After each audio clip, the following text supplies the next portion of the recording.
பராசக்தியின் பூஜையின் மகிமை.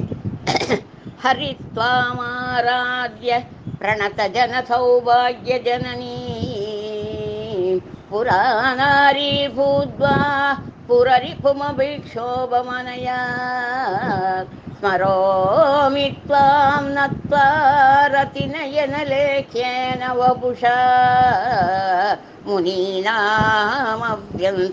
பிரபவதி மோகாய மகதாம். முக்கரண சக்தியோடும் பக்தியோடும் வணங்கும் அடியவர்களுக்கு சகல சௌபாகியங்களையும் அளிக்கும் நின்னை முற்காலத்தில் மகாவிஷ்ணு பூஜித்து அதனால் ஏற்பட்ட சித்தியால் அமிர்த மதனம் செய்யும் காலத்தில் மிக அழகான பெண் வடிவம் பூண்டு அசுரர்களை மயக்கும்படி செய்தார்.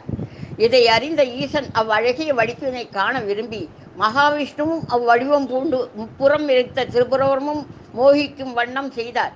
விஷ்ணு மட்டுமல்லாது மன்மதன் உன்னை பூஜித்த காரணத்தினால் பேரழகியாகிய தன் மனைவி ரதியும் எப்பொழுதும் தன்மேல் வைத்த விழி விழாமல் எடுக்காமல் பார்த்து கொண்டிருக்கும்படியான சௌந்தர்ய வடிவம் பெற்றதோடு மகான்களான முனிவர்களும் மனசு சலிப்படையும் வண்ணம் மோகிக்கக்கூடிய மிக அழகான திறமையான அழகை பெற்றுள்ளார்.